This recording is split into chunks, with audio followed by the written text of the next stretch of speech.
Factory production in the U.S. expanded during the 1800s, and by the Civil War it had spread beyond the New England textiles to other regions and industries.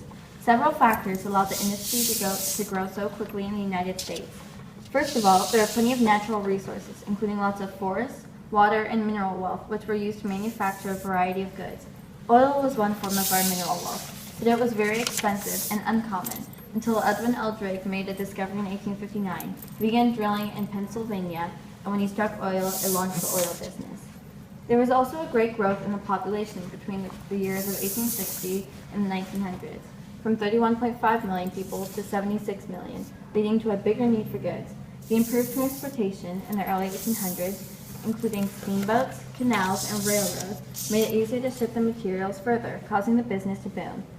In addition, the high immigration rates led to more jobs in trade, metalworking, and supplied the labor needed for the growing industry. New machines and inventions also helped with this process, but the makers first had to apply for a patent from the government, which was a document allowing them to make and sell their products. For example, before the mid-1800s, steel was very expensive due to the large amounts of coal used to make it. However, near the 1850s, a new process was introduced independently by William Kelly in the U.S. and Henry Bessemer from England to make larger amounts of steel with less coal.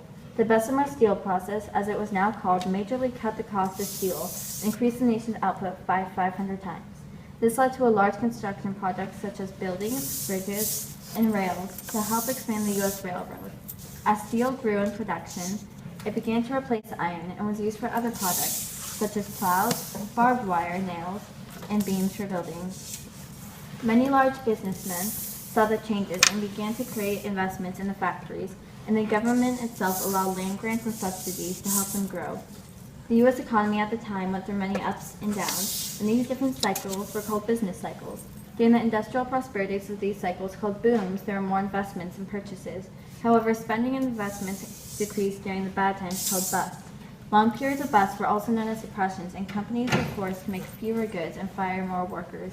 America experienced many depressions, including in the years of 1837, 1857, 1873, and 1893. The harshest of these were called panics, which the U.S. experienced two of.